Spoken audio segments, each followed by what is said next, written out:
أعوذ بالله من الشيطان الرجيم بسم الله الرحمن الرحيم زين للناس حب الشهوات من النساء والبنين এই দুইটা শব্দই থাক, একেবারে নিস্তব্ধ হয়ে শুনবেন। যত চেষ্টা করবেন বোঝার জন্য কোরআনের আয়াত, তত তাড়াতাড়ি আপনাকে আল্লাহ হেদায়েত দেবে। আল্লাহ পাক বলেন সজ্জিনা লিন্নাস, সুশোভিত করে দিয়েছি, আকর্ষণীয় করে দিয়েছি, আমি পাগল পারা বানিয়ে দিয়েছি মানুষের জন্য এই দুনিয়াতে। 7টা জিনিসকে, কয়টা? আরো জোরে বলেন। 1 নম্বরেই সজ্জিনা লিন্নাসি হুব্বুশ শাহাওয়াতি, মানুষের কাছে ভালোবাসা, মায়া, মহব্বত এবং সুশোভিত, আকর্ষণীয় এগুলো তৈরি করে দিয়েছি। 1 নম্বরে মিনান নিসা, মেয়েদেরকে, মেয়ে লোকের প্রতি আল্লাহ পাক মানুষের জন্য, পুরুষ মানুষের জন্য একটা আলাদা আকর্ষণ, মায়া, মহব্বত এগুলো তৈরি করে দিয়েছেন। কে বলছেন বলেন তো? এটা দেওয়ার পরে বলছেন এটা একটা পরীক্ষা। আমার প্রশ্ন হচ্ছে, পরীক্ষা এটা তো পরীক্ষা যখন শুরু হবে ওই সময় প্রশ্নপত্র দেবে, অথচ পরীক্ষা এখনো শুরু হবে মরণের পরে। আগে আল্লাহ আমাদেরকে প্রশ্নপত্র ফাঁস করে দিয়েছেন। ফাঁস করা প্রশ্ন পাওয়ার পরে পরীক্ষা দিয়ে যদি আমি ফেল করি, তা আমার মতো ছাত্র আর দুনিয়ায় আছে? আমি কয় নাম্বার? 83 নাম্বার। এক ছেলে এসে ডাকছিল, কাঁদছে, হেডমাস্টারের কাছে বলছে, স্যার এই যে আমার ব্যাগ আমার কাঁধের ওপরে, আমার হাতে পেন্সিল আছে, আমি যে পজিশনে দাঁড়িয়ে আছি আপনি দেখতে পাচ্ছেন, হয় ছুটি দেন নাই আমি গেলাম। হেড স্যার চিন্তা করছে যে কায়দায় আছে, ছুটি দিলেও পালাবে, না দিলেও দৌড়ি দেবে। এই তোরে ছুটি দেবো, দাঁড়া, তোর রোল নাম্বার কত? আচ্ছা 82। 82 মানে ক্লাসে ছেলে মেয়ে কয়টা? 82টা। 82টা ছেলে মেয়ে ক্লাসে, ওর রোল নাম্বার 82। ওর খুব ভালো ছাত্র, ওর জীবনের কোনো উদ্দেশ্য আছে? ওর শুধু বাবা মার ভয়ে আসে আর এই টাঙ্কি মেরে চলে যায়। আমাদের অবস্থা যেন এরকম না হয়ে যায়। প্রশ্নপত্র হাতে পাওয়ার পরও যদি আপনি ফেল করেন, আমার মনে হয় আপনি শুধু ফেল না, যেখানে ছিলেন ওখান থেকে আপনাকে আরো নিচে নামানো হবে। আমার কথার অর্থ বোঝেননি ভাই? একটা ছেলে রেজাল্ট বেরিয়েছে ক্লাসে, বাবার কাছে এসে বলছে, আব্বা রেজাল্ট বেরিয়েছে। রেজাল্ট বেরিয়েছে, কাঁদিস কেন? কথা বলছে না। কাঁদিস কেন? কথা বলছে না। যে থাপ্পড় দিয়েছে বলছে, আব্বা কাঁদি এই কারণে, ফেল করেছিলাম না, ফেল করলে তো ওই ক্লাসে থাকতে পারতাম, ছিলাম 5-এ, নামিয়ে দিয়েছে 3। আমার এখন 5-এ উঠতে 2 বছর লাগবে। তা আমরা প্রশ্নপত্র কিন্তু পেয়ে গেলাম সেই কিয়ামতে এটা হবে, অথচ এখনই পেয়ে গেছি। এরপরও যদি আমরা দুনিয়ায় ফেল করে বসি, তা আমার মতো এরকম অগা, এরকম দুর্বল ছাত্র আর দুনিয়ায় নেই। 1 নম্বরে আল্লাহ আমাদের কাছে আকর্ষণীয়, সুশোভিত করে দিয়েছে, মায়া, মহব্বত, ভালোবাসা তৈরি করে দিয়েছে মেয়েদের। এখান থেকে সবচাইতে বড় পরীক্ষা এটা সামনে আমাদের প্রত্যেকের জন্য। নবীজি ইন্তেকালের আগে জানিয়েছেন, এই পৃথিবীতে আমি 2টা জিনিস আমার উম্মতের জন্য ভয়ঙ্কর রেখে গেলাম, পরীক্ষার বস্তু। 1 নম্বরে মেয়ে লোক, 2 নম্বরে জমি জায়গা। আপনি আজ আদালতের দিকে তাকান, আমি তো 3টা বছর জেলে থেকে দেখেছি, অধিকাংশ মামলাগুলো হয় মেয়ে লোক নিয়ে, নাই জমি জায়গা নিয়ে। কথা বলছে না কেন? যেহেতু এটা প্রথম পরীক্ষা আমাদের জীবনে। আল্লাহ রাব্বুল আলামিন নিজে জানিয়েছেন, লিন্নাসি হুব্বুশ শাহাওয়াতি মিনান নিসা। এই যে লাম শব্দটা এখানে আছে, এটা মরা মানুষের জন্য না, জীবিত মানুষদের জন্য লাম ব্যবহার করা হয়। জীবিত যত পুরুষ মানুষ দুনিয়ায় আছে এদের জন্য আমি আকর্ষণীয়, সুশোভিত করে দিয়েছি, ভালোবাসা, মহব্বত, ঝুঁকে পড়ার বস্তু হিসাবে তৈরি করে দিয়েছি আমি আল্লাহ। 1 নম্বরে মেয়েদেরকে, এটা শুধু আজকে এখন থেকে না, যেদিন তৈরি হয় হযরতে আদম আলাইহিস সালাম ওই দিন থেকে এটা চলে আসতেছে। হযরতে আদম বিশাল জান্নাতে ছিলেন, অথচ তার এত নিয়ামতের ভেতরেও শান্তি লাগে না। তার মনের অবস্থা আল্লাহ বুঝতে পারলেন, ঘুম দিয়ে দিলেন চোখে। তিনি ঘুমিয়ে আছেন, বাম পাজরের হাড় একটা বের করে আল্লাহ সুন্দর একটা মেয়ে লোককে বানিয়ে তার বাম পাজরে রেখে দিলেন। এ পৃথিবীতে যে 4 জন মহিলার জীবনী পড়ে আমি সব চাইতে সুন্দরী পেয়েছি, তার ভেতরে হযরতে হাওয়া 1 নাম্বার। এত সুন্দর করে আল্লাহ দুনিয়ায় কোনো মহিলাকে বানাননি। 2 নম্বরে নাম পেয়েছি হযরতে ইব্রাহিম নবীর প্রথম স্ত্রী হযরতে সারা। 3 নম্বরে জুলেখা। 4 নম্বরে মুহাম্মদুর রাসূলুল্লাহর ছোট মেয়ে হযরতে ফাতেমাতুজ জাহরা রাদিয়াল্লাহু তাআলা আনহা। এত সুন্দর করে আল্লাহ দুনিয়ায় কোনো মেয়ে লোককে বানাননি, কিয়ামত পর্যন্ত আর বানাবেন বলে আমরা পাইনি। 1 নম্বরে যার নাম বললাম তিনি আমাদের আদি মাতা হযরতে হাওয়া। হযরতে আদম ঘুম থেকে ওঠার পরে দেখলেন, একদিকে তাকালেন, 2 নম্বরে ধরতে গেলেন। আল্লাহ বলেন তাকানো যাবে না, ধরাও যাবে না। হযরতে আদম ডাক দিয়ে বলে, রব্বুল আলামিন তাকানো যাবে, ধরাও যাবে, কি করলে সেই বুদ্ধি দেন। আমাদের এই পৃথিবীতে যারা যুবক আমরা আছি, আমরা জানি আপনি ফরজ গোসলের কয়টা ফরজ জিজ্ঞাসা করবেন, ওর পেটে বোম মারলেও বলতে পারবে না। অথচ বিয়ে করা যে ফরজ ও জানে, জানে না? গোসলের ফরজ কয়টা জানে না, বিয়ে করা ফরজ এটা জানে। মেয়েদের প্রতি আকর্ষণ এটা আল্লাহ তৈরি করে দিয়েছেন। সালিহা, পৃথিবীর সব কিছুই সম্পদ। আমি নবী মুহাম্মদ রাসূলুল্লাহর কাছে উত্তম সম্পদ হচ্ছে আল্লাহওয়ালা মেয়ে মানুষ। আল্লাহওয়ালা মেয়ে মানুষ কোনটা? যেটা 5 ওয়াক্ত নামাজ পড়ে, রোজা রাখে, আর কালো বোরকা পরে থাকে, নাকি? না না। সম্মানিত মা বোন যারা এসেছেন, একটু স্থির হয়ে শোনেন, আপনাদেরকে বলছি। নবীজির ভাষায় আল্লাহওয়ালা মেয়ে মানুষ ওইটা, যেই মেয়ে লোক তার স্বামী তার দিকে তাকালে সে স্বামীকে আনন্দ দেয়, খুশি করে, যেভাবেই হোক, হয় কথাবার্তার আচার ব্যবহার, দরকার হয় কাঁতো কত দেবে। মুরব্বী মানুষের তো এসব দরকার নেই। 2 নম্বরে নবীজি জানিয়েছেন, স্বামী যেটা পছন্দ করে ওটা যদি জায়েজ হয়, অবশ্যই নেককার স্ত্রী যারা তারা ওটা পছন্দ করবে। দুঃখের বিষয়, মনে বড় বড় দুঃখ নিয়ে বলছে, হাজারো মানুষের মোবাইল পাওয়ার কারণে 100 জনের 95 জন মহিলা এই দেশে চায় না স্বামী যেটা পছন্দ করে ওইটা। আমি নিজে স্বামী, আমি সহ যত স্বামী এখানে বসে আছে, মা বোন যারা এসেছেন, বিভিন্ন জায়গায় আমাদেরকে ভিডিওর মাধ্যমে দেখতে পাচ্ছেন, এখানে যত স্বামী আছে, আমি তো কোরআন সামনে নিয়ে বলছি, প্রতিটি স্বামী এইটা চায় যে বিয়ের পরে আমার মা বাবা যেন আমার সাথে থাকে। এই কথা বলে না কেন? 100 জনের 95টা বউ এটা চায় না। আরে বউটা চায় না কেন? ওকে বারবার কান পড়া দেয় ওর মা আর ওর বড় বোন। আমি কি বেশি বলে ফেললাম? না না, বেশি হয়নি, কম হয়ে গেছে। 100টার 95টা বাড়িতে এই অবস্থা, অথচ নামাজ পড়ে, রোজা রাখে, কালো বোরকা পরে ঘরে, ও মনে করে আমি জান্নাতে যাব না। যাবে কি? আরে জান্নাত কিসের? আপনার স্বামী যেটা পছন্দ করেছিল ওটা তো না জায়েজ না, ওটা তো জায়েজ কাজ। 25-30 বছর পর্যন্ত আমার পেছনে আমার মা বাবা শ্রম দিল, আর তুমি 2 দিন এসেই খালি বলো আলাদা হন, আলাদা হন। এরকম ছোট মনের বউ আছে কার বাড়ি? হাত তোলেন তো। একজো তা মুরব্বী মানুষ। আপনার বউ চলে গেলে কে থাকলে কি? এ বয়সে বউ আছে তাই তো ভালো। না না, একটা মানুষ হাত তুললেন না, এই এলাকায় বউ ভয় করা মানুষ বেশি। আমার মনে হয় আপনারা রাতে খুব ঝামেলায় আছেন। সম্মানিত মা বোনেরা, খুব ভয় পায় আপনাদেরকে এরা।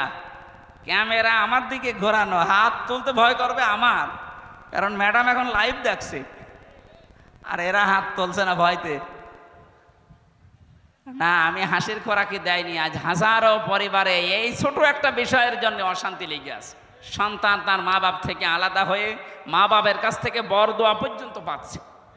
আমি কয়েকদিন আগে এই যে নীলফামারীর কিশোরগঞ্জ থানা, বৃদ্ধাশ্রমে একটা মাহফিল ছিল, গিয়েছিলাম, যে দেখি মা আর বাবা দুই দিকে লাইন করে বসে আছে।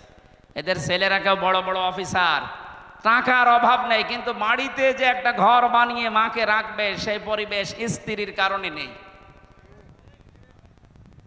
এই মা বাবার চেহারার দিকে তাকালে মনে হচ্ছে এরা ওই সন্তানের জন্য বরদোয়া দিচ্ছে। আমি কয়েকজনকে জিজ্ঞাসা করেছিলাম, কি পরিচয় আপনার, কি কয়টা ছেলে মেয়ে? যা নাম বলল কয়েকজন, ওই রকম মা 500টা মা চালানোর মতো সম্পদ তার ছেলে মেয়ের আছে। ছেলে ওই রকম, মেয়ে ওই রকম, পাঠিয়ে দিয়েছে বৃদ্ধাশ্রমে। আচ্ছা, আমার পুত্র বধূর জন্য আমার এই আজ অবস্থা। ছেলে আমারে চাচ্ছিল, কিন্তু পুত্র বধূ রাজি না, বলেছে ওই বুড়ি যদি বাড়ি থাকে তোর ভাত আমি খাবো না। আমি রাঙ্গামাটি লংগদু থানায় একটা বৃদ্ধাশ্রম পেয়েছিলাম। ওখানে যেয়ে দেখি কলেজের অধ্যাপক এই বয়সের, কাঁদতেছে হাউমাউ করে। হঠাৎ ওর মা ওকে বলছে, বাবা, আমি তখন পাশ দিয়ে হেঁটে যাচ্ছিলাম, যে আমি যখন মারা যাব তখন এই ফ্যানটা তুই পাল্টিয়ে নতুন ফ্যান লাগিয়ে দিবি। ছেলেটা কলেজের অধ্যাপক আমাকে বলছে, হুজুর আমার মা কি বলে, উনি মারা গেলে নাকি ফ্যান পাল্টিয়ে দেব। মা বলছে, বাবা আমি কেন বলে জানিস, এই 2 মাস আমি এখানে আছি, কর্তৃপক্ষকে বলেছিলাম এরা আমার ফ্যানটা পাল্টিয়ে দেয় না, কারণ তুই টাকা পয়সা তো দিয়ে যাসনি ওইভাবে, এখানে টাকা পয়সা দিলে তারপরে খেদমত হয়। আমি যা দেখলাম এই 2 মাসে, আমার যা বাস্তবতায় অনুধাবন হচ্ছে, আমার মনে হচ্ছে কিছুদিন পরে আমি মরে গেলে তুই যখন আমার বয়সে আসবি, তোর ছেলে মেয়েরা তোকে এখানে রেখে যাবে। তোর তো আবার ফ্যান ছাড়া ঘুম হয় না, তোকে তো বাতাস দেওয়া লাগে। ছোটবেলা থেকে আমি তোর পেছনে শ্রম দিয়েছি, আমি জানি। তারা আগে থেকে সতর্ক করে দিলাম, ফ্যানটা নতুন করে পাল্টিয়ে দিবি, নয়তো তোর ঘুম আসবে না। ওই অবস্থায় দেখলাম ওর হাতের ওপরে ওর মা মারা গেল। হাও মাও করে কেঁদে বলছে, হুজুর আমার প্রতি আপনি রাগ করবেন না, এ দোষ শুধু আমার একা না, এ দোষ আমার বোর। 2 মাস আগে আমার সাথে গন্ডগোল করে বলেছে, বুড়ি বাড়ি থাকলে আমি বাড়ি থাকবো না। আমার ছেলে মেয়ে আছে 2টা, তাদের মুখের দিকে তাকে আমি তালাকও দিতে পারি না। শেষ পর্যন্ত বাধ্য হয়ে, আমার বাবা মারা গেছে সেই ছোটবেলায়, রেখে গেলাম এই বৃদ্ধাশ্রমে। আজকে আমার মাটা মারা গেল, আমার নাম ধরে ডাকার মতো দুনিয়ায় আর কেউ নেই। ও রাজশাহীবাসী, রাঙ্গামাটির লংগদু থানার ওই কলেজের অধ্যাপক শুধু না, এখানে অনেক মানুষ আমরা ঠিক ওই রকমই বসে আছি।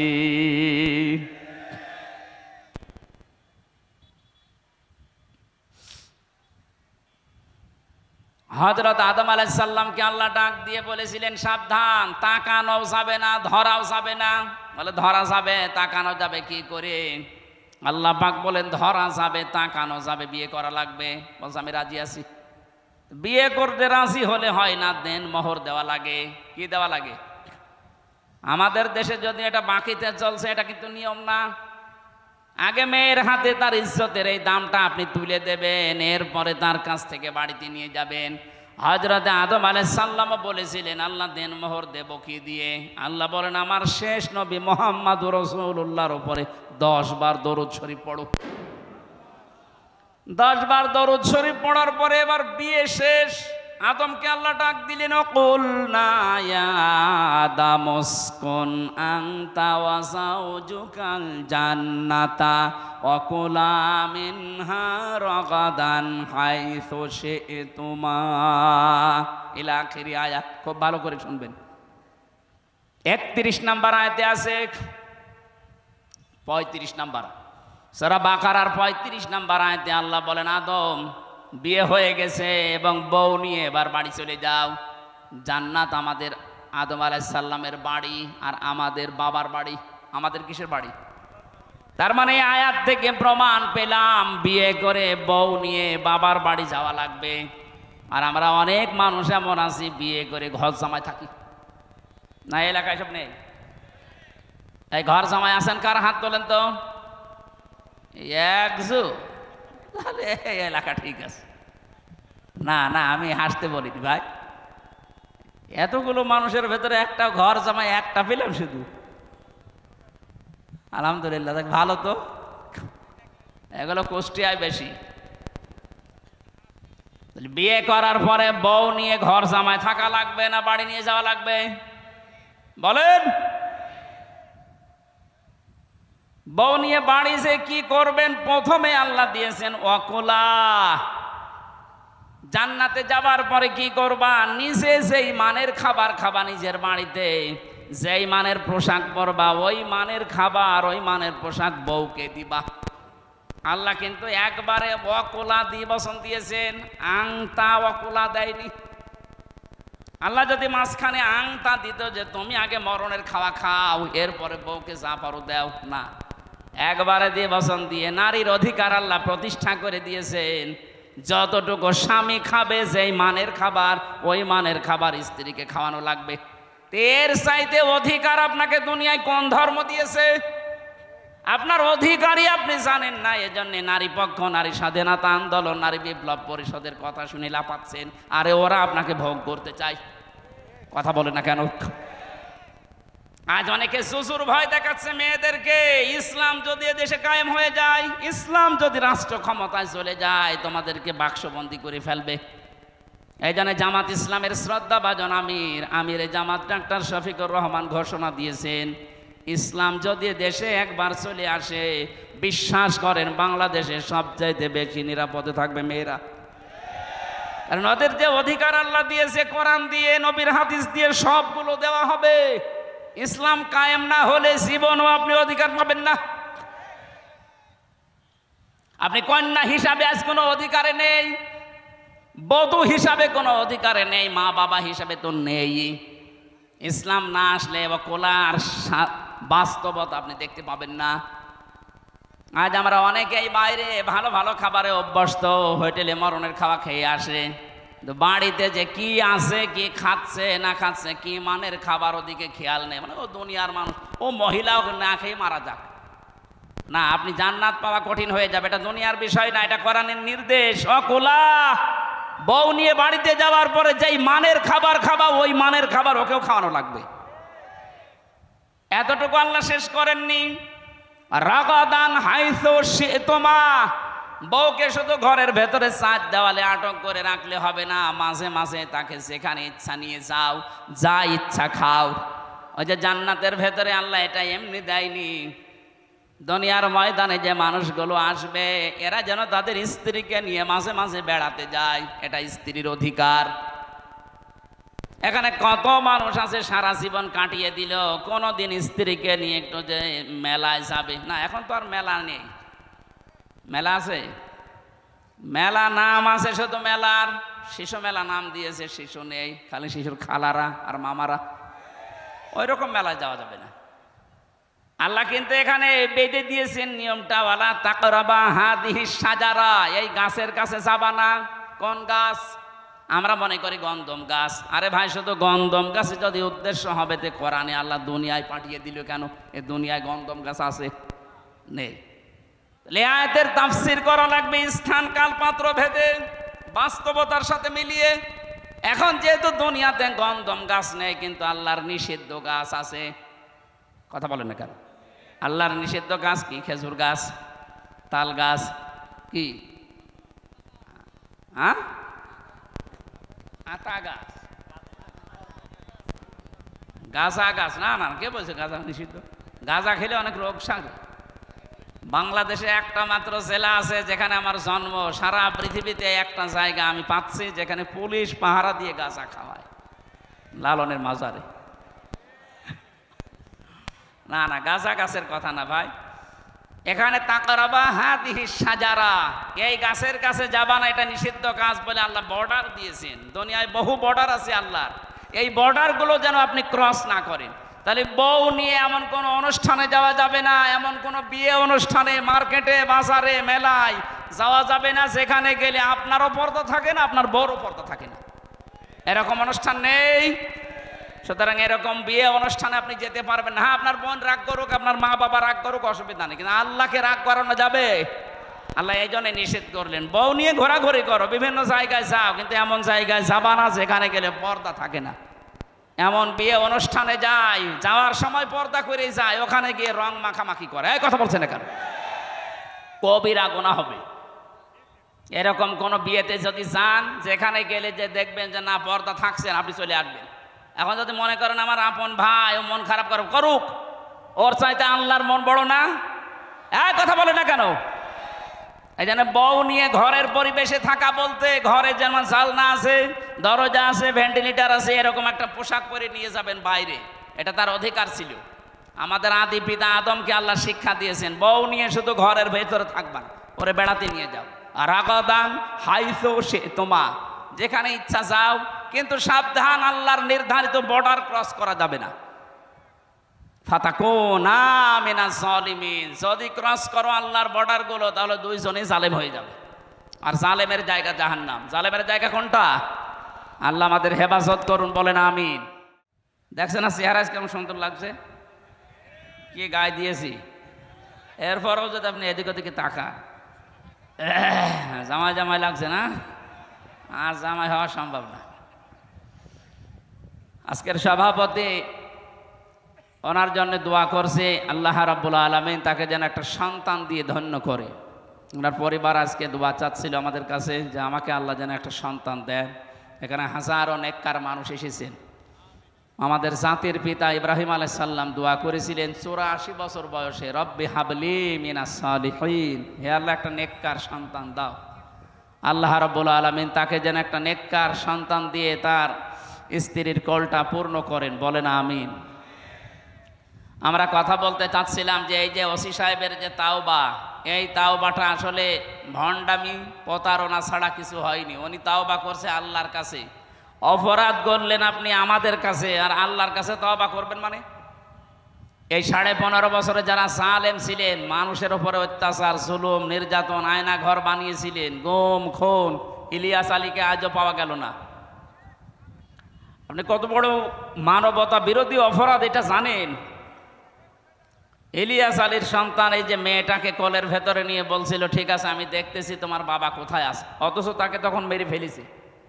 আপনি এত বড় একটা নাটক করতে পারলেন? এই পৃথিবীতে যারা মিথ্যা কথা বলে তাদের উপরে আল্লাহ নিজে বলেন আমি লানত দান করি। সুতরাং উনি যে মিথ্যা কথা বলে বা বলেছে, এখনো বলে বেড়াচ্ছে যে আমি নির্বাচিত ছিলাম, এটা পুরা মিথ্যা কথা না? বলেন, এটা যদি নির্বাচিত হওয়ার দাবি করে তাহলে ওসি সাহেব কি মিথ্যা কথা বলছে? এরকম বহু ওসি এই কাজ করেছে বাংলাদেশে, কারণ পুরা প্রশাসনকে ব্যবহার করেই তারা টিকেছিল। ডক্টর মোহাম্মদ ইউনূস এটা বুঝতে পেরেছে। এই জন্য যেই কয়জন এই জালেমকে টিকিয়ে রাখার জন্য প্রশাসনে কাজ করেছিল, সবগুলোকে পাছায় লাত্তি দিয়ে খেদিয়ে দিয়েছে। তার ভেতরে ডিআইজি হাবিব একজন, এই মনিরুল একজন, এখন যেটা ধরা পড়েছে আব্দুল্লাহ আল মামুন, আর একটা পালিয়ে গেছে এই নজির, ওর কোনো নজির নেই। ওরে মনে হয় পিটিয়ে মারা দরকার এই শয়তানগুলোকে। জালেম একা কিচ্ছু করতে পারতো না। হ্যাঁ, দাদা বাবুদের ইশারা আছে, ঠিক আছে, কিন্তু এই মানুষগুলোর সাহায্যের কারণে সে এগিয়েছে। যেই জালেমগুলো এভাবে পেছন দরজা দিয়ে শুধু নাড়াচাড়া দিয়েছে, তাদের একটাকেও যেন অন্তত এদেশে শান্তিতে থাকতে দেওয়া না হয়।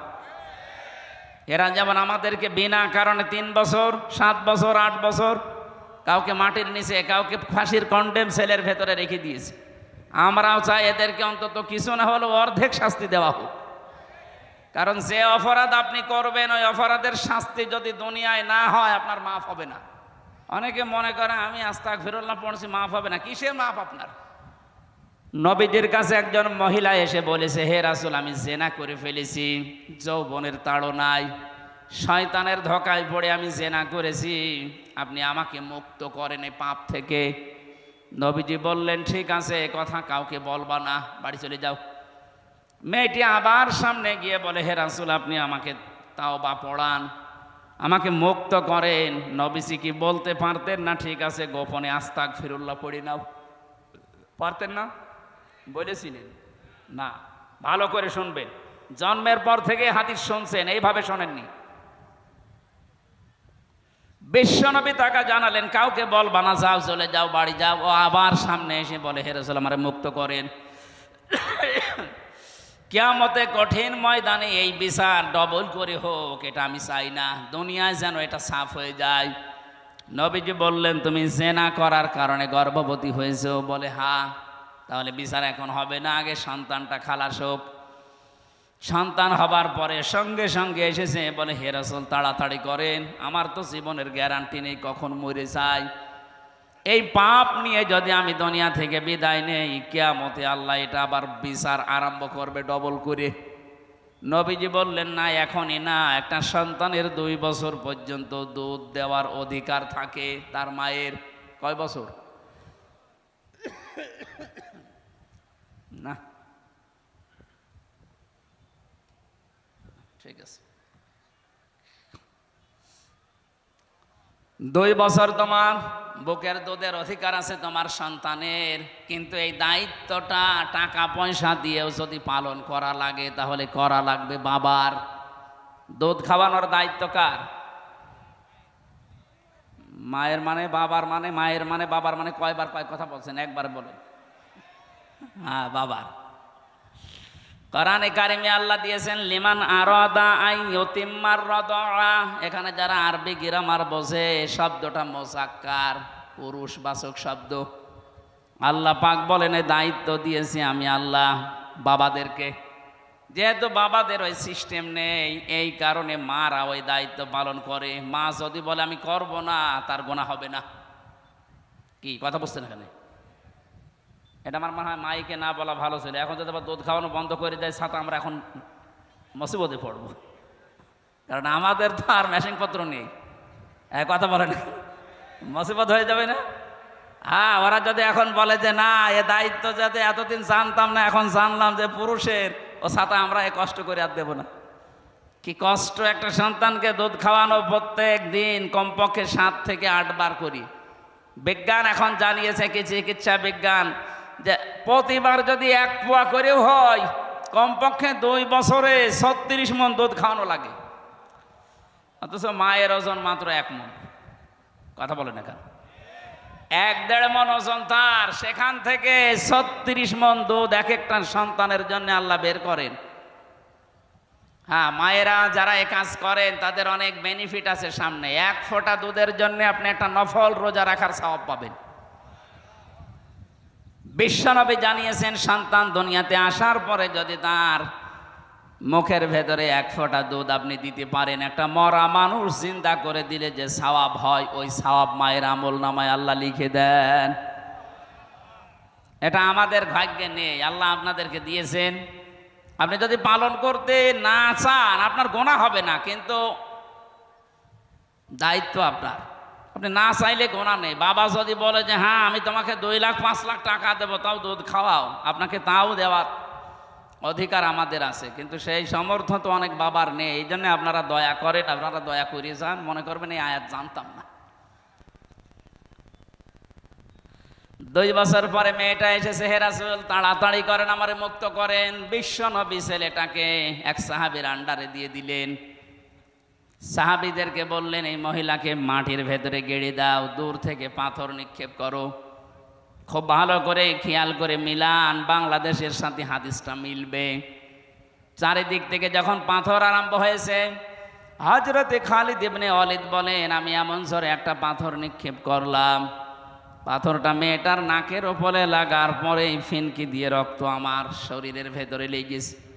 আমি বরদোয়া দিলাম, ভৎসনা দিলাম, সি এনা পাক মহিলার রক্ত আমার মতো মানুষের গায়ে লাগলো। বিশ্ব নবী এটা শোনার পরে বললেন থামো, কথা বলবা না। আমি নবী, তুমি নবী না। আমি যা দেখি তুমি দেখতে পাও না, আমি যা জানি তুমি তা জানো না। আমি নিজে দেখতে পাচ্ছি এই মহিলার যে তাওবা, এর যে অনুশোচনা এবং এর যে কার্যকারিতা, অপরাধ মাফ করাতে যে পদ্ধতিটা বেছে নিয়েছে, আল্লাহ যে পদ্ধতি দিয়েছেন জেনার শাস্তি, ওইটাও দুনিয়ায় নিয়ে গেল। ওর এই তাওবাটা আল্লাহ এত বেশি পছন্দ করেছে, কোন জালেমও যদি এইভাবে তাওবা করে আল্লাহ তারেও মাফ করে দেবেন। রাজশাহীবাসী খালি সুবহানাল্লাহ পড়ে শেষ করা যাবে না, এখান থেকে কিছু নেওয়া লাগবে। নবীজি কিন্তু তাকে বলতে পারতেন মহিলা গোপনে আস্তাগফিরুল্লাহ পড়ে নাও, গে যাও, তোমার মাফ হয়ে যাবে। পারতেন না বলতে? বলেন না কেন? বলেননি।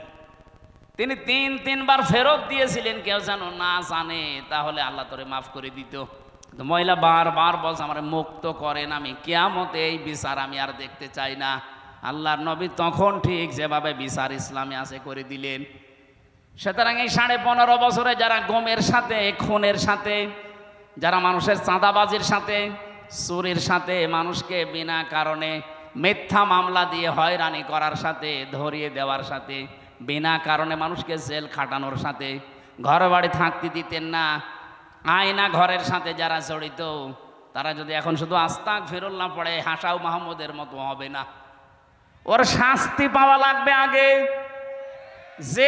যেই ধরনের অপরাধী তাকে ওই ধরনের শাস্তি। ইসলামী নিয়ম যেহেতু দেশে এখনো কায়েম হয়নি, সরকারি যে নিয়ম আছে দেশে ওই নিয়মে তার শাস্তি দেন। কথা বলেন না কেন?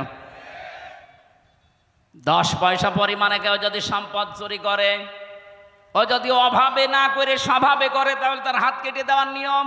যেহেতু এই দেশে এখনো হাত কাটার নিয়ম এটা চালু হয়নি, এদেশে সরকারি যে আদালতের যে নিয়ম আছে, আইন আছে, ওই নিয়মে তাকে যে যতটুকু সম্পদ চুরি করেছে তারে অতদিন পর্যন্ত আটক করে রাখা লাগবে। আমার মনে হয় এই আইন অনুযায়ী যদি 10 পয়সা অনুযায়ী জিকির করা লাগে, আপনাকে জেলে দেওয়া লাগে, তা আপনি 36,000 কোটি টাকা মেরে খেয়েছেন।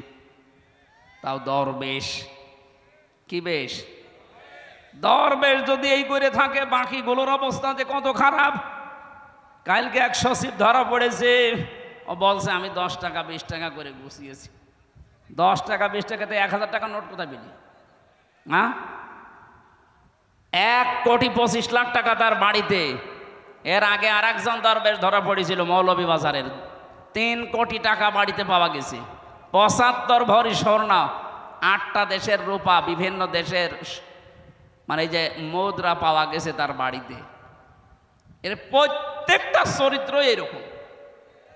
আর এরা এখন বলছে হুজুর আমাদের মাফ করে দেন, আস্তাগফিরুল্লাহ। আরে ভাই, আমি মাফ করলে হবে? আপনি কি আমার টাকা মেরে খেয়েছেন?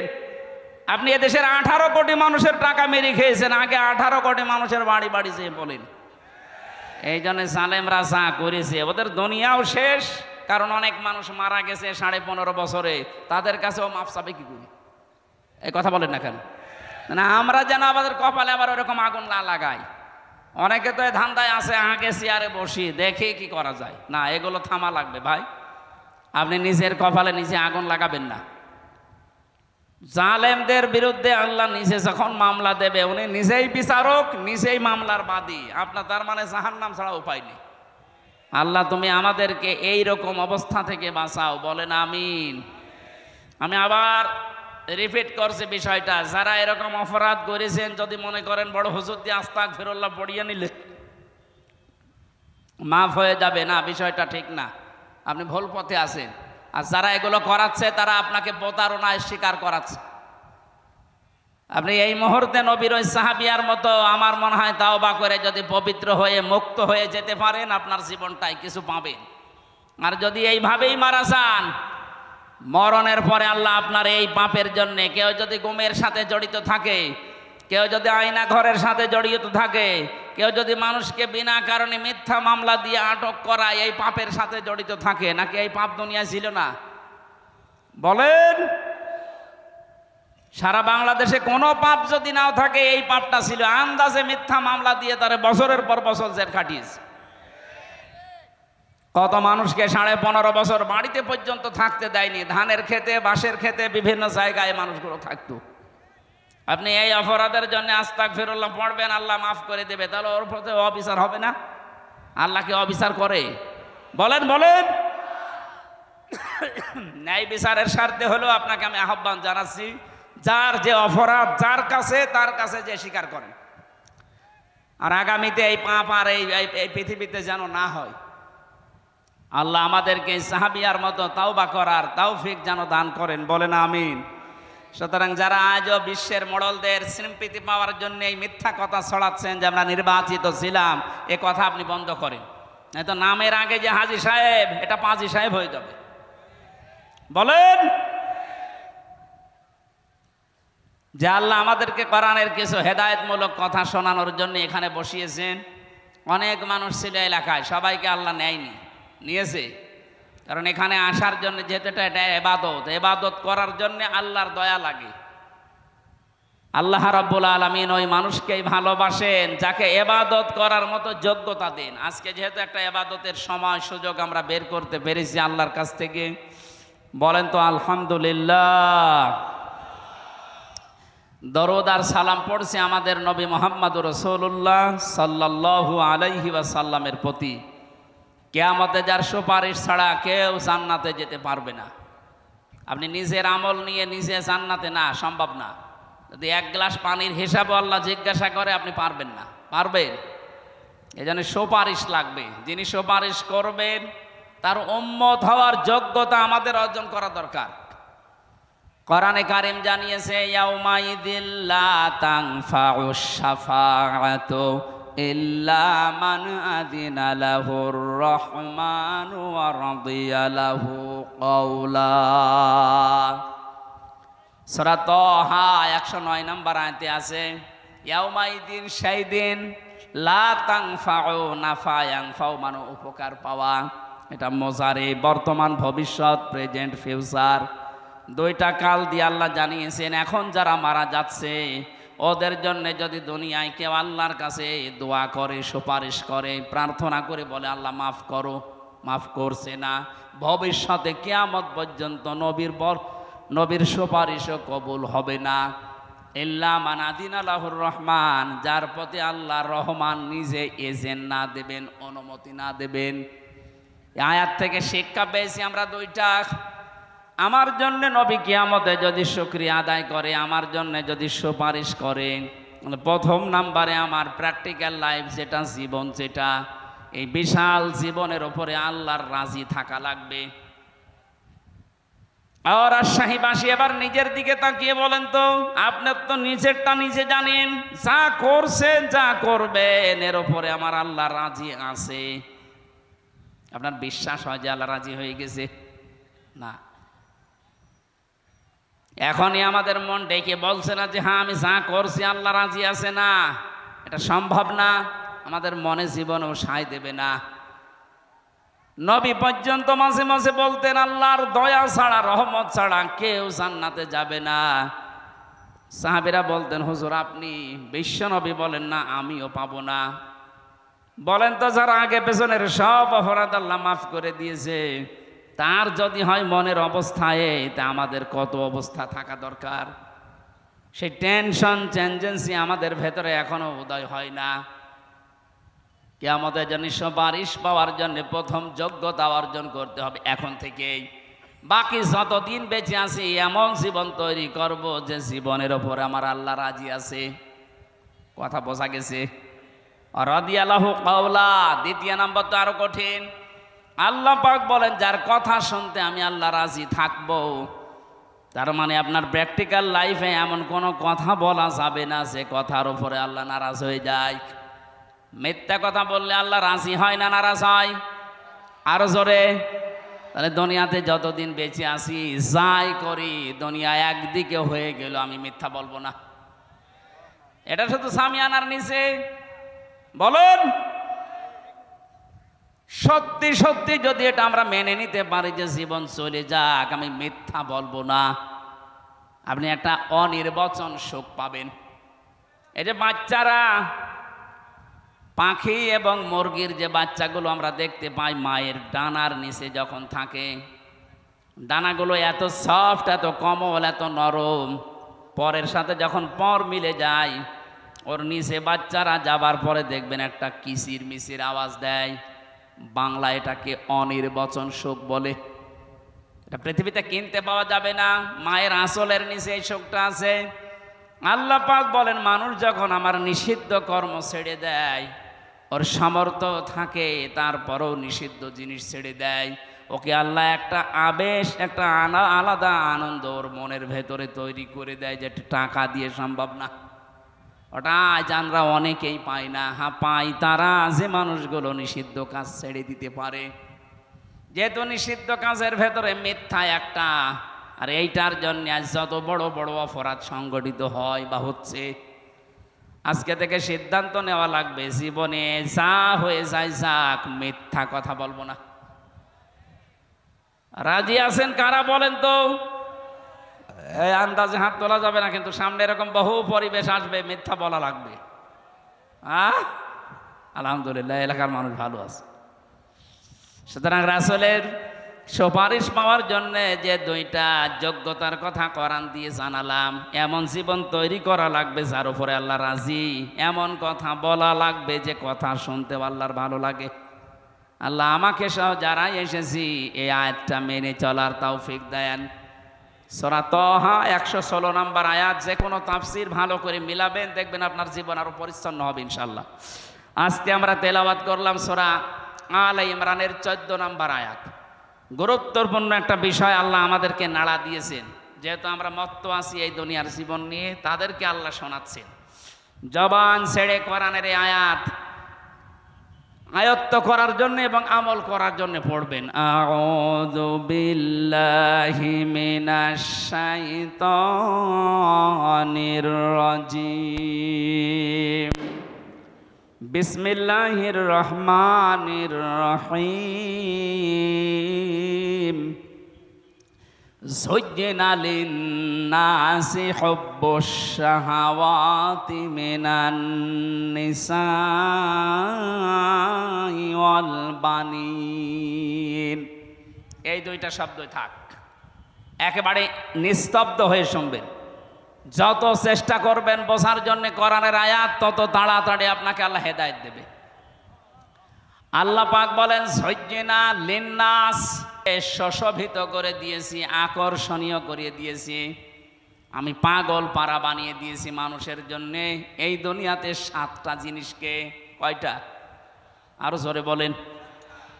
1 নম্বরেই যুয়্যিনা লিন-নাসি হুব্বুশ শাহাওয়াতি, মানুষের কাছে ভালোবাসা, মায়া, মহব্বত এবং সুশোভিত, আকর্ষণীয় এগুলো তৈরি করে দিয়েছি। 1 নম্বরে মিনান নিসা, মেয়েদেরকে, মেয়ে লোকের প্রতি আল্লাহ পাক মানুষের জন্য, পুরুষ মানুষের জন্য একটা আলাদা আকর্ষণ, মায়া, মহব্বত এগুলো তৈরি করে দিয়েছেন। কে বলছেন বলেন তো? এটা দেওয়ার পরে বলছেন এটা একটা পরীক্ষা।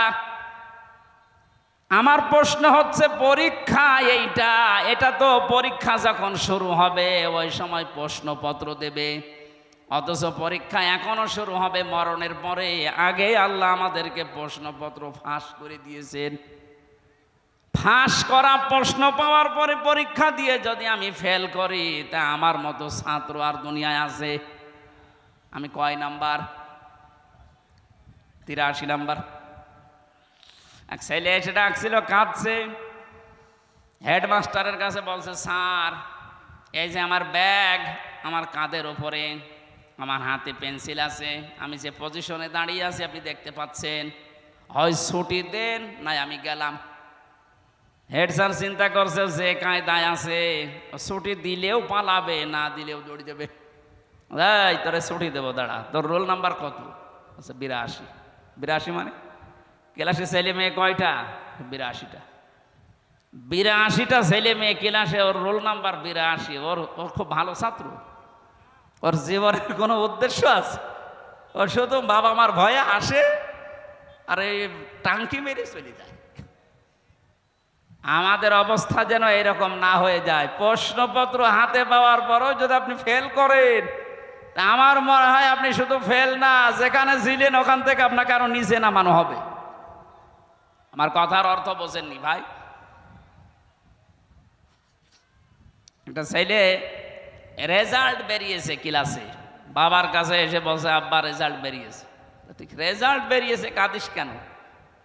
কথা বলছে না। কাঁদিস কেন? কথা বলছে না। যে থাপ্পড় দিয়েছে বলছে, আব্বা কাঁদি এই কারণে, ফেল করেছিলাম। না, ফেল করলে তো ওই ক্লাসে থাকতে পারতাম, ছিলাম 5-এ, নামিয়ে দিয়েছে 3। আমার এখন 5-এ উঠতে 2 বছর লাগবে। তা আমরা প্রশ্নপত্র কিন্তু পেয়ে গেলাম সেই কিয়ামতে এটা হবে, অথচ এখনই পেয়ে গেছি। এরপরেও যদি আমরা দুনিয়ায় ফেল করে বসি, তা আমার মতো এরকম অগা, এরকম দুর্বল ছাত্র আর দুনিয়ায় নেই। 1 নম্বরে আল্লাহ আমাদের কাছে আকর্ষণীয়, সুশোভিত করে দিয়েছে, মায়া, মহব্বত, ভালোবাসা তৈরি করে দিয়েছে মেয়েদের। এখান থেকে সবচাইতে বড় পরীক্ষা এটা সামনে আমাদের প্রত্যেকের জন্য। নবীজি ইন্তেকালের আগে জানিয়েছেন, এই পৃথিবীতে আমি দুইটা জিনিস আমার উম্মতের জন্য ভয়ঙ্কর রেখে গেলাম, পরীক্ষার বস্তু। এক নাম্বারে মেয়ে লোক, দুই নাম্বারে জমি জায়গা। আপনি আজ আদালতের দিকে তাকান, আমি তো 3টা বছর জেলে থেকে দেখেছি, অধিকাংশ মামলাগুলো হয় মেয়ে লোক নিয়ে, নাই জমি জায়গা নিয়ে। কথা বলছে না কেন? যেহেতু এটা প্রথম পরীক্ষা আমাদের জীবনে। আল্লাহ রাব্বুল আলামিন নিজে জানিয়েছেন, লিন্নাসি হুব্বুশ শাহাওয়াতি মিনান নিসা। এই যে লাম শব্দটা এখানে আছে, এটা মরা মানুষের জন্য না, জীবিত মানুষদের জন্য লাম ব্যবহার করা হয়। জীবিত যত পুরুষ মানুষ দুনিয়ায় আছে, এদের জন্য আমি আকর্ষণীয়, সুশোভিত করে দিয়েছি। ভালোবাসা, মহব্বত, ঝুঁকে পড়ার বস্তু হিসাবে তৈরি করে দিয়েছি আমি আল্লাহ। 1 নম্বরে মেয়েদেরকে। এটা শুধু আজকে এখন থেকে না, যেদিন তৈরি হয় হযরতে আদম আলাইহিস সালাম, ওই দিন থেকে এটা চলে আসতেছে। হযরতে আদম বিশাল জান্নাতে ছিলেন, অথচ তার এত নিয়ামতের ভেতরেও শান্তি লাগে না। তার মনের অবস্থা আল্লাহ বুঝতে পারলেন, ঘুম দিয়ে দিলেন চোখে। তিনি ঘুমিয়ে আছেন, বাম পাজরের হাড় একটা বের করে আল্লাহ সুন্দর একটা মেয়ে লোককে বানিয়ে তার বাম পাজরে রেখে দিলেন। এ পৃথিবীতে যে 4 জন মহিলার জীবনী পড়ে আমি সব চাইতে সুন্দরী পেয়েছি, তার ভেতরে হযরতে হাওয়া 1 নাম্বার। এত সুন্দর করে আল্লাহ দুনিয়ায় কোনো মহিলাকে বানাননি। 2 নম্বরে নাম পেয়েছি হযরতে ইব্রাহিম নবীর প্রথম স্ত্রী হযরতে সারা। 3 নম্বরে জুলিখা। 4 নম্বরে মুহাম্মদুর রাসূলুল্লাহর ছোট মেয়ে হযরতে ফাতেমাতুজ জাহরা রাদিয়াল্লাহু তাআলা আনহা। এত সুন্দর করে আল্লাহ দুনিয়ায় কোনো মেয়ে লোককে বানাননি, কিয়ামত পর্যন্ত আর বানাবেন বলে আমরা পাইনি। 1 নম্বরে যার নাম বললাম, তিনি আমাদের আদি মাতা হযরতে হাওয়া। হযরতে আদম ঘুম থেকে ওঠার পরে দেখলেন, একদিকে তাকালেন, 2 নম্বরে ধরতে গেলেন। আল্লাহ বলেন তাকানো যাবে না, ধরাও যাবে না। হযরতে আদম ডাক দিয়ে বলে, রব্বুল আলামিন তাকানো যাবে, ধরাও যাবে, কি করলে সেই বুদ্ধি দেন। আমাদের এই পৃথিবীতে যারা যুবক আমরা আছি, আমরা জানি আপনি ফরজ গোসলের কয়টা ফরজ জিজ্ঞাসা করবেন, ওর পেটে বোম মারলেও বলতে পারবে না। অথচ বিয়ে করা যে ফরজ ও জানে না। গোসলের ফরজ কয়টা জানে না, বিয়ে করা ফরজ এটা জানে। মেয়েদের প্রতি আকর্ষণ এটা আল্লাহ তৈরি করে দিয়েছেন। তো সালিহা, পৃথিবীর সব কিছুই সম্পদ। আমি নবী মুহাম্মদুর রাসূলুল্লাহর কাছে উত্তম সম্পদ হচ্ছে আল্লাহওয়ালা মেয়ে মানুষ। আল্লাহওয়ালা মেয়ে মানুষ কোনটা? যেটা 5 ওয়াক্ত নামাজ পড়ে, রোজা রাখে, আর কালো বোরকা পরে থাকে, নাকি? না না। সম্মানিত মা বোন যারা এসেছেন, একটু স্থির হয়ে শোনেন, আপনাদেরকে বলছি।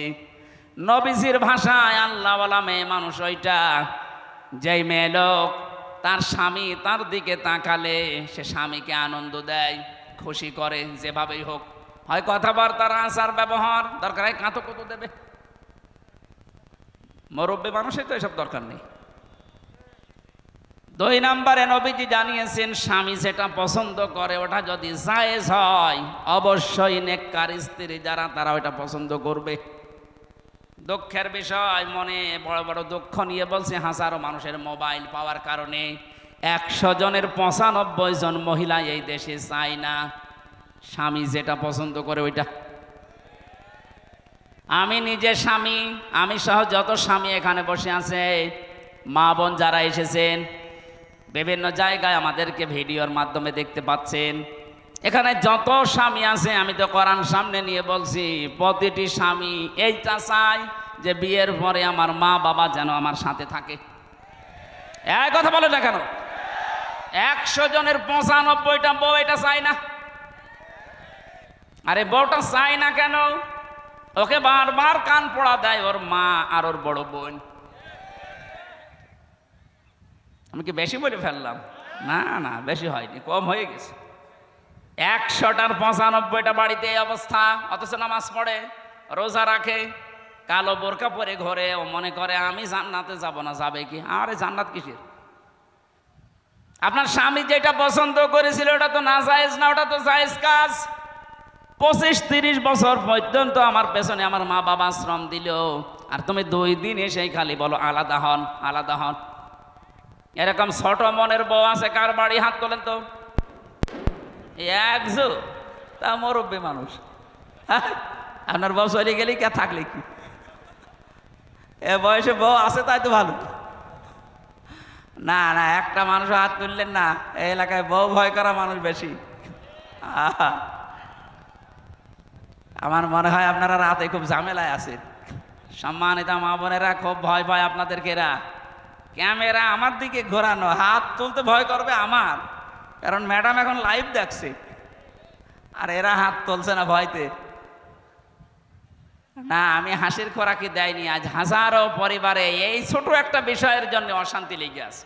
সন্তান তার মা বাপ থেকে আলাদা হয়ে মা বাবের কাছ থেকে বরদোয়া পর্যন্ত পাচ্ছে। আমি কয়েকদিন আগে এই যে নীলফামারীর কিশোরগঞ্জ থানা বৃদ্ধাশ্রমে একটা মাহফিল ছিল, গিয়েছিলাম। যে দেখি মা আর বাবা দুই দিকে লাইন ধরে বসে আছে। এদের ছেলেরা কেউ বড় বড় অফিসার, টাকার অভাব নেই, কিন্তু বাড়িতে যে একটা ঘর বানিয়ে মাকে রাখবে সেই পরিবেশ স্ত্রীর কারণে নেই। এই মা বাবার চেহারার দিকে তাকালে মনে হচ্ছে এরা ওই সন্তানের জন্য বরদোয়া দিচ্ছে। আমি কয়েকজনকে জিজ্ঞাসা করেছিলাম, কি পরিচয় আপনার, কি কয়টা ছেলে মেয়ে? যা নাম বলল কয়েকজন, ওই রকম মা 500টা মা চালানোর মতো সম্পদ তার ছেলে মেয়ের আছে। ছেলে ওই রকম, মেয়ে ওই রকম, পাঠিয়ে দিয়েছে বৃদ্ধাশ্রমে। আচ্ছা, আমার পুত্র বধূর জন্য আমার এই আজ অবস্থা। ছেলে আমারে চাচ্ছিল, কিন্তু পুত্র বধূ রাজি না, বলেছে ওই বুড়ি যদি বাড়ি থাকে তোর ভাত আমি খাবো না। আমি রাঙ্গামাটি লংগদু থানায় একটা বৃদ্ধাশ্রম পেয়েছিলাম। ওখানে যেয়ে দেখি কলেজের অধ্যাপক এই বয়সের কাঁদতেছে হাউমাউ করে। হঠাৎ ওর মা ওকে বলছে, বাবা, আমি তখন পাশ দিয়ে হেঁটে যাচ্ছিলাম, যে আমি যখন মারা যাব তখন এই ফ্যানটা তুই পাল্টিয়ে নতুন ফ্যান লাগিয়ে দিবি। ছেলেটা কলেজের অধ্যাপক আমাকে বলছে, হুজুর আমার মা কি বলে, উনি মারা গেলে নাকি ফ্যান পাল্টিয়ে দেব। মা বলছে, বাবা আমি কেন বলে জানিস, এই 2 মাস আমি এখানে আছি, কর্তৃপক্ষকে বলেছিলাম এরা আমার ফ্যানটা পাল্টিয়ে দেয় না, কারণ তুই টাকা পয়সা তো দিয়ে যাসনি ওইভাবে, এখানে টাকা পয়সা দিলে তারপরে খেদমত হয়। আমি যা দেখলাম এই 2 মাসে, আমার যা বাস্তবতায় অনুধাবন হচ্ছে, আমার মনে হচ্ছে কিছুদিন পরে আমি মরে গেলে তুই যখন আমার বয়সে আসবি, তোর ছেলে মেয়েরা তোকে এখানে রেখে যাবে। তোর তো আবার ফ্যান ছাড়া ঘুম হয় না, তোকে তো বাতাস দেওয়া লাগে। ছোটবেলা থেকে আমি তোর পেছনে শ্রম দিয়েছি, আমি জানি। তারা আগে থেকে সতর্ক করে দিলাম, ফ্যানটা নতুন করে পাল্টিয়ে দিবি, নয়তো তোর ঘুম আসবে না। ওই অবস্থায় দেখলাম ওর হাতের ওপরে ওর মা মারা গেল। হাও মাও করে কেঁদে বলছে, হুজুর আমার প্রতি আপনি রাগ করবেন না, এ দোষ শুধু আমার একা না, এ দোষ আমার বোর।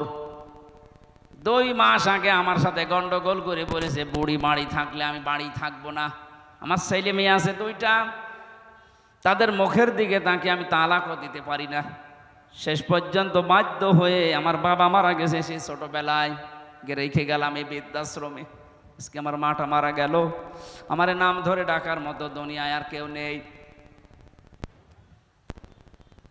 ও রাজশাহীবাসী, রাঙ্গামাটির লংগদু থানার ওই কলেজের অধ্যাপক শুধু না, এখানে অনেক মানুষ আমরা ঠিক ওই রকমই বসে আছি।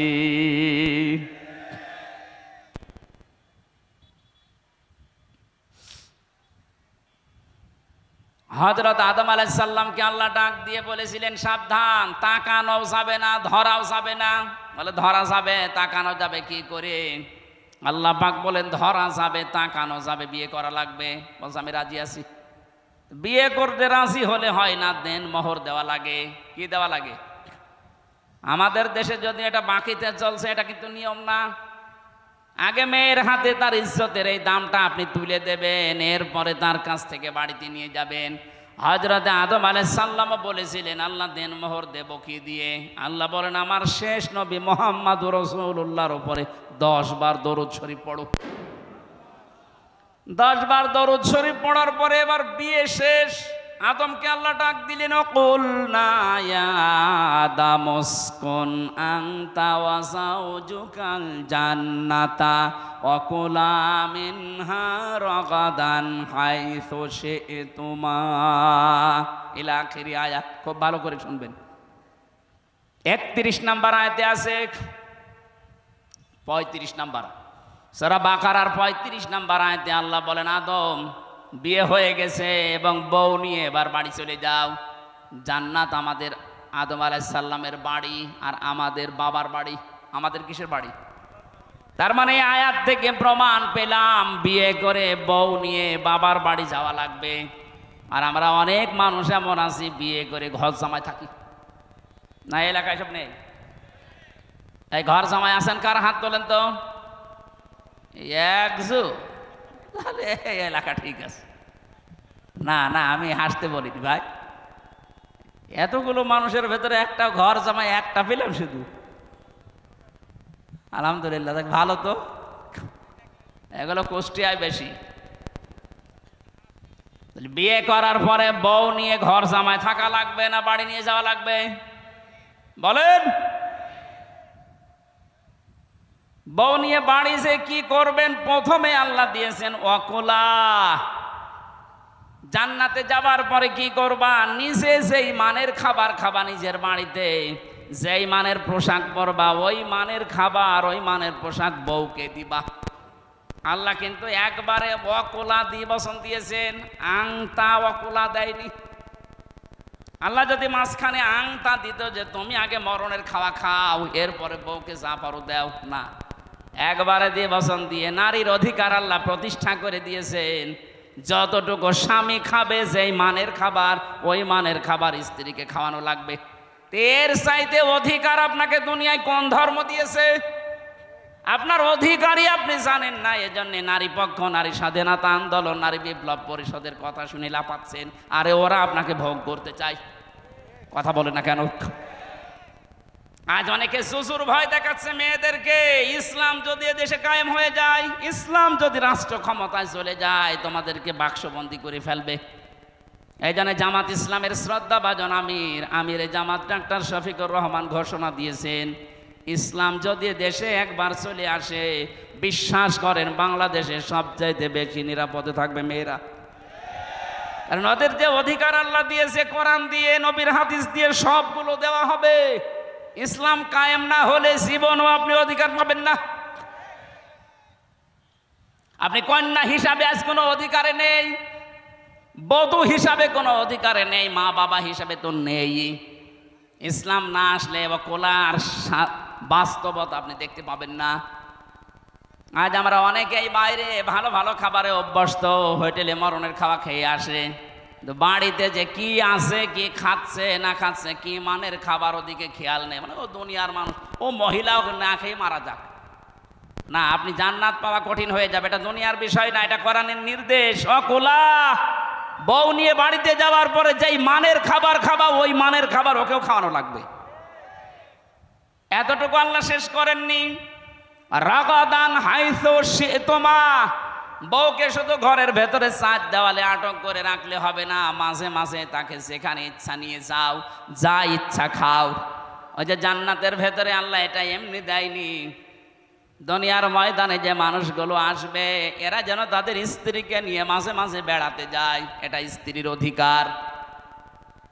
এখানে কত মানুষ আছে সারা জীবন কাটিয়ে দিল, কোনোদিন স্ত্রীকে নিয়ে একটু যে মেলায় যাবে না। এখন তো আর মেলা নেই। মেলা আছে? মেলা নাম আছে শুধু মেলার, শিশু মেলা নাম দিয়েছে, শিশু নেই, খালি শিশুর খালারা আর মামারা। ওই রকম মেলায় যাওয়া যাবে না। আল্লাহ কিন্তু এখানে বেঁধে দিয়েছেন নিয়মটা, ওয়ালা তাকরাবা হাদিহি সাজারা, এই গাছের কাছে যাবা না। কোন গাছ? আমরা মনে করি গন্ধম গাছ। আরে ভাই, শুধু গন্ধম গাছে যদি উদ্দেশ্য হবে তে কোরআনে আল্লাহ দুনিয়ায় পাঠিয়ে দিল কেন? এ দুনিয়ায় গন্ধম গাছ আছে? নেই। আয়াতের তাফসীর করা লাগবে স্থান কাল পাত্র ভেদে, বাস্তবতার সাথে মিলিয়ে। এখন যেহেতু দুনিয়াতে গন্ধম গাছ নেই, কিন্তু আল্লাহর নিষিদ্ধ গাছ আছে। কথা বলেন না কেন? আল্লাহর নিষিদ্ধ গাছ কি? খেজুর গাছ, তাল গাছ, কি আতা গাছ,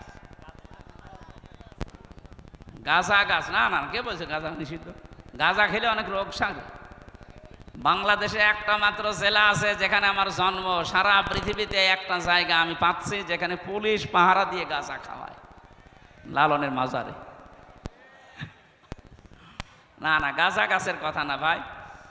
এখানে তাকারাবা হাদিহি সাজারা, এই গাছের কাছে যাবা না, এটা নিষিদ্ধ কাজ বলে আল্লাহ বর্ডার দিয়েছেন। দুনিয়ায় বহু বর্ডার আছে আল্লাহর, এই বর্ডারগুলো যেন আপনি ক্রস না করেন। তাহলে বউ নিয়ে এমন কোনো অনুষ্ঠানে যাওয়া যাবে না, এমন কোনো বিয়ে অনুষ্ঠানে, মার্কেটে, বাজারে, মেলায় যাওয়া যাবে না যেখানে গেলে আপনারও পর্দা থাকে না, আপনার বউরও পর্দা থাকে না। এরকম অনুষ্ঠান নেই। সুতরাং এরকম বিয়ে অনুষ্ঠানে আপনি যেতে পারবেন না। হ্যাঁ, আপনার বোন রাগ করুক, আপনার মা বাবা রাগ করুক, অসুবিধা নেই, কিন্তু আল্লাহকে রাগ করানো যাবে? আল্লাহ এই জন্য নিষেধ করলেন, বউ নিয়ে ঘোরাঘুরি করো, বিভিন্ন জায়গায় যাও, কিন্তু এমন জায়গায় যাবা না যেখানে গেলে পর্দা থাকে না। এমন বিয়ে অনুষ্ঠানে যায়, যাওয়ার সময় পর্দা করে যায়, ওখানে গিয়ে রং মাখামাখি করে, এই কথা বলছেন না কেন? কবিরা গুনাহ হবে। এরকম কোন বিয়েতে যদি যান যেখানে গেলে যে দেখবেন যে না পর্দা থাকছেন, আপনি চলে আসবেন। এখন যদি মনে করেন আমার আপন ভাই, ও মন খারাপ করুক, ওর চাইতে আল্লাহর মন বড় না? এই কথা বলে না কেন? এই জন্য বউ নিয়ে ঘরের পরিবেশে থাকা বলতে, ঘরে যেমন জালনা আছে, দরজা আছে, ভেন্টিলেটর আছে, এরকম একটা পোশাক পরে নিয়ে যাবেন বাইরে, এটা তার অধিকার ছিল। আমাদের আদি পিতা আদমকে আল্লাহ শিক্ষা দিয়েছেন, বউ নিয়ে শুধু ঘরের ভেতরে থাকবা, ওরে বেড়াতে নিয়ে যাও। আর আগাদান হাইসো সে তোমা, যেখানে ইচ্ছা যাও, কিন্তু সাবধান, আল্লাহর নির্ধারিত বর্ডার ক্রস করা যাবে না। ফাতাকুনা মিনাজ জালিমিন, যদি ক্রস করো আল্লাহর বর্ডার গুলো, তাহলে দুইজনেই জালেম হয়ে যাবে। আর জালেমের জায়গা জাহান্নাম। জালেমের জায়গা কোনটা? আল্লাহ আমাদের হেফাজত করুন, বলেন আমিন। নেককার মহিলা যারা আছেন, খালি নামাজ পড়ে রোজা রেখে কালো বোরকা পরে হতে পারবেন না। নেককার হওয়ার জন্য স্বামী যেটা পছন্দ করছে ওটা যদি জায়েজ হয়, আপনার জীবন চলে গেলে ওই কথা মানা লাগবে। আমি একটা উদাহরণ দিলাম না, যে আমরা প্রত্যেকটা স্বামী চাই এই দেশে বিয়ে করার পরে আমি খেয়ে থাকি না খেয়ে থাকি, আমার মা বাবা আমার সাথে থাকবে। এই কথা বলেন না কেন? যে স্ত্রী চাই না, ও জান্নাত যেতে পারবে না। ওকে যারা কান পড়া দেয়, ওর বড় বোন আর ওর মা, ওই দুইটারে ধরে পিটানো দরকার। শাশুড়ি পেটানো তো জায়েজ নেই, এই জন্য কিছু বলতে পারছি না। হ্যাঁ, বহু শাশুড়ির কারণে আজ ঘর ভেঙে যাচ্ছে। এই কথা বলছে না কেন? ওদের মন এত ছোট। মাঝে মাঝে মানুষের কাছে গল্প করে, আমার যে মেয়ে বিয়ে দিয়েছি, আমার এই জামাইটা একেবারে আল্লাহর ভালো মানুষ, সব সময় আমার মেয়ের কথায় ওঠে আর বসে। আর এই যে আমার এই ছেলেটা একটা জানোয়ার হারামজাদা, খালি ওর বোর কথা শুনে। ও ওর বোর কথা শুনলে ও আল্লাহর ওলি, আর এইটা ওর বোর কথা শুনলে হারামজাদা। ইয়ারকে মারা জায়গা পান না? এরকম মা দেশে নেই? এরকম বুড়ি মা যাদের আছে, এই মা না, এগুলো ডাইনি। অনেকে মনে করছে মা বাবার বিরুদ্ধে। আরে ভাই, মা বাবা তাই কি আজ আল্লাহর উপরে চলে গেছে নাকি? আল্লাহ নিজে নির্দেশ দিচ্ছেন। সম্মানিত মা বোনেরা, এই জন্য শ্বশুর আর শাশুড়ি যারা আছেন, আপনার অত্যাচারের কারণে যদি কোনো পুত্রবধূ দুনিয়ায় কষ্ট পায়, আপনি হাসি সাহেব হন, নামাজ পড়েন, তাহাজ্জুদ পড়েন, সবগুলো মাঠে মারা যাবে, কবুল হবে না। আমরা যেহেতু প্রথম শব্দই মিনান নিসা পেয়েছি, মেয়ে লোক, এটার প্রতি আকর্ষণ আল্লাহ তৈরি করে দিয়েছেন। আমরা এখান থেকে যেন দুনিয়ার দিকে ঝুঁকে আমাদের আখিরাতটা নষ্ট করে না ফেলি। আজ আমাদের মোবাইলে, বিশেষ করে মোবাইল, কম্পিউটার, টেলিভিশন, এগুলোর দ্বারা মেয়ে লোকের যে সমস্ত অবান্তর জিনিসপত্র চলছে, এইগুলোর দ্বারা হাজারো নামাজি, এমনকি আল্লাহওয়ালা মানুষও আমরা ধ্বংস হয়ে যাচ্ছি। কথা বলেন না কেন? আমি একটা ফতোয়া বলছি, শোনেন। যেইটা আপনার সামনে দেখলে, নিজে নিজে দেখলে আনন্দ লাগে, আর অন্য কেউ দেখে ফেললে আপনার লজ্জা লাগে, ওই রকম জিনিস মোবাইলে রাখা হারাম। এরকম কিছু মোবাইলে যদি থাকে, এই মুহূর্তে ডিলিট করবেন। যেটা নিজে নিজে দেখলে আনন্দ পান, অন্য কেউ দেখে ফেললে আপনার লজ্জা লাগে, এরকম কিছু যদি থাকে, সে নাটক হোক, সিনেমা হোক, অলঙ্ক নাচ হোক, এখনই ডিলিট করা লাগবে। ওরকম কোনো ছবি হোক, এক্ষণে ডিলিট করেন। তারপরে আমি একজনের মোবাইল চাইবো, দেন, ডিলিট করেন, তাড়াতাড়ি করেন। এলাকায় মনে হয় এগুলো এখনো আসেনি।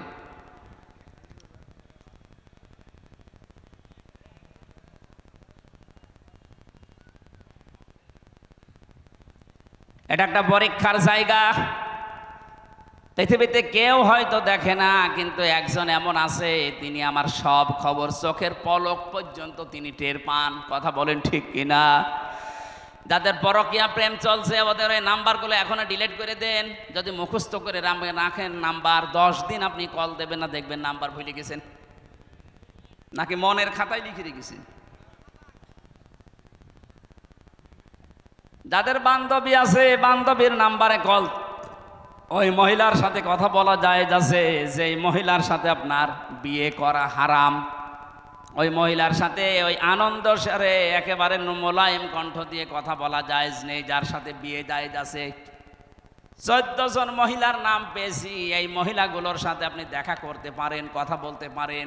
তার ভেতরে মা, কি বললাম বলেন বলেন, দুধ মা, ফুফু, খালা, নিজের মেয়ে, ভাইয়ের মেয়ে, বোনের মেয়ে, নিজের পুত্রবধূ, এরকম 14 জন মানুষের নাম সূরা নেসার ভেতরে এসেছে। আপনি যদি এদের সাথে মোবাইলে কথা বলতে চান, সামনাসামনি বলতে চান, কথা বলতে পারবেন, কিন্তু মুখমণ্ডল, হাতের কবজি আর পায়ের পাতা খোলা রাখা, বাকি শরীর ঢেকে রাখা লাগবে।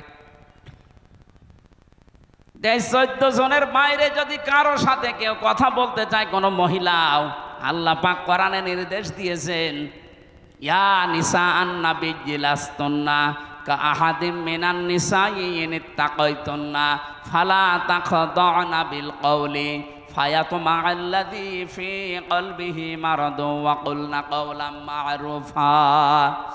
হে পৃথিবীর মেয়েরা, এটা নবীর স্ত্রীদেরকে আল্লাহ উদ্দেশ্য করে জানিয়েছেন। ও বাংলার মুসলমানেরা, নবীর স্ত্রীরা তো আমাদের কাছে মায়ের সমতুল্য। কথা বলে না কেন? মায়ের সাথে কোনো খারাপ ধারণা কেউ করে, তারপর আল্লাহ মায়ের কথা নিলেন। হে মেয়েরা, নবীর স্ত্রী যারা, তোমরা যদি কারো সাথে কথা বলো, মোবাইল তো ওই সময় ছিল না, ওই জায়গায় হেসাবের নাম আছে, পর্দার আড়াল থেকেও যদি কেউ কথা বলতে চায়, কথা বলবা সঠিক, মিথ্যা কথা বলা যাবে না। মোবাইলে বলেন, ফ্যাক্সে বলেন, সামনাসামনি বলেন, পর্দার আড়ালে বলেন, মিথ্যা কথা বলা জায়েজ নেই। সত্য কথাই বলবেন, কিন্তু ভাষা করবেন রুক্ষ সূক্ষ্ম, রাগ ঝাল দিয়ে কথা বলবেন। ওর মনের ভেতরে যদি কোনো দুর্বিসন্ধি গুড় থাকে, ওটা শয়তান যদি তৈরিও করে, আপনার কথা শুনে বলবে, আল্লাহ, এ মেয়ে লোক না আজরাইল।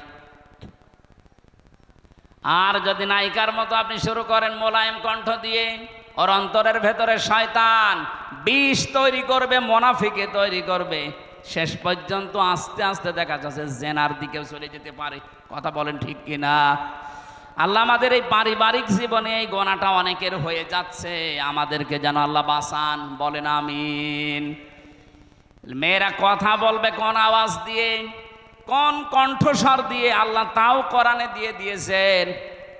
মেয়ে লোকের ব্যাপারে সতর্ক করছি বারবার এই কারণে, কারণ 100 জনের আমার যতটুকু ধারণা দেখতে পাচ্ছি, পারিবারিক জীবনে দেখেছি, জেলখানায় 100 জনের 60 জন শুধু এই স্বামী স্ত্রীর গন্ডগোলের কারণে জেল খাটতেছে। এই জন্য আমরা সতর্ক থাকি এ বিষয়ে। ওরা যেহেতু বাঁকা হাড়ের তৈরি, একেবারে সোজা করতে গেলে ছাতা ভেঙে যাবে। এই জন্য যেভাবে চলতে চায় ওইভাবেই ওদের কাছ থেকে কাজ হাসিল করা লাগবে। আর ওদের ব্যাপারে খুব সতর্ক। আপনি ওদের আনন্দের জন্যে, মনোরঞ্জনের জন্য, ওদের সুখে রাখার জন্য যদি বাম হাতের ইনকাম করেন, আপনার এই পাপের টাকা ওরা ভোগ করার জন্য 2 পায়ে খাড়া আছে, কিন্তু এই পাপ বহন করার জন্য কেউ রাজি না। কথা বলেন না কেন? সুতরাং সিন্ডিকেট করে যারা মালের দাম বাড়িয়ে দিচ্ছেন, এই সিন্ডিকেট যারা করে তারা আল্লাহর কাছে জালেম। এই জুলমের কারণে যে গোনা, এই গোনার জন্যে আপনার স্ত্রীকে বলেন, তোমার কারণে, তোমাকে সুখে রাখার জন্য, আনন্দে থাকার জন্য আমি একটু সিন্ডিকেট করি, এর জন্য যে পাপ হয়, গোনা হয়, তুমি তো ভোগ করতে রাজি আছো। বলবে না, তোমার এই টাকা ভোগ করতে আমি রাজি আছি, কিন্তু পাপ ভোগ করার জন্য আমি রাজি না। সুতরাং এদের বিষয়ে যেহেতু সতর্ক বারবার আল্লাহ আমাদেরকে কোরআনে করেছেন। সূরা তাগাবুনের ভেতরে এদের নাম দিয়ে আল্লাহ সতর্ক করেছেন। সূরা মুনাফিকের ভেতরে আল্লাহ এদের নাম দিয়ে সতর্ক করেছেন, সাবধান, আল্লাহর জিকির যেন তোমার স্ত্রীর কারণে ভুলে যেও না। আল্লাহর জিকির মানে আল্লাহর আইন। আমি সহ যারা আছে এরকম পাগলামি করছি, ওদের জন্যে বাবা শাহজালাল সব হালাল বলে আমি উপায় করে যাচ্ছি। আমার এই অবৈধ সম্পদ, অবৈধ টাকা পয়সা ওরা ভোগ করার জন্য রাজি আছে, কিন্তু ওই মানুষগুলো আমার পাপ ভোগ করার জন্য কেউ রাজি না। কথা বলেন ঠিক কিনা? আল্লাহ এই পাগলামি যেন আমরা না করি, বলেন আমিন। 2 নাম্বার, আল্লাহ সন্তানের নাম দিয়েছেন, এরাও তোমাদের কাছে আকর্ষণীয়। 7টা জিনিসের নাম দিতে দিতে আল্লাহ শেষে জানিয়েছেন, যালিকা মাতাউল হায়াতিদ দুনিয়া। হে পৃথিবীর মানুষেরা, যত সুন্দরী হোক, যত সুন্দরী হোক, যত আনন্দের সন্তান হোক, যত মায়া মহব্বতের সন্তান হোক, এগুলো সব কিন্তু দুনিয়ার সাথে সম্পৃক্ত। দুনিয়া শেষ, তোমার সাথে ওর সম্পর্ক কাট হয়ে যাবে।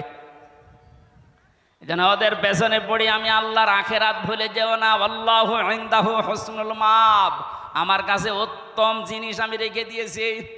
কুল আউনাব্বিউকুম বিখাইরিম মিন যালিকুম, নবী আপনি ওদেরকে বলেন, এই যে জিনিসের নাম বলছি, স্ত্রী, সন্তান, সোনা, রূপা, গবাদি পশু, প্রশিক্ষিত অর্শ, দুনিয়ার ময়দানে তোমাদের জন্য এই যে শস্য ক্ষেত, যত কিছু তোমাদের ভালো লাগে, এগুলোর চাইতে ভালো একটা জিনিস আল্লাহর কাছে আছে, এগুলোর সংবাদ কি আমি তোমাদের দেব। লিল্লাযীনা তাকাও ইনদা রাব্বিহিম জান্নাতিন তাজরি মিন তাহতিহাল আনহার। দুনিয়ায় যারা তাকওয়া অবলম্বন করবে, আল্লাহকে না দেখে ভয় করে জীবন চালাতে পারবে, তাদের রবের কাছে তাদের এমন একটা বাগান আছে, যে বাগানের তলদেশ দিয়ে নদী আর নহর প্রবাহমান। আল্লাহ এরকম একটা বাগান আমাদের জন্য বানিয়েছেন, যদি আমরা এই পরীক্ষায় পাশ করতে পারি, আল্লাহ আমাদের কপালে লিখে দেন, বলেন আমিন। খালিদিনা ফিহা, চিরদিন সেখানে থাকতে পারবেন।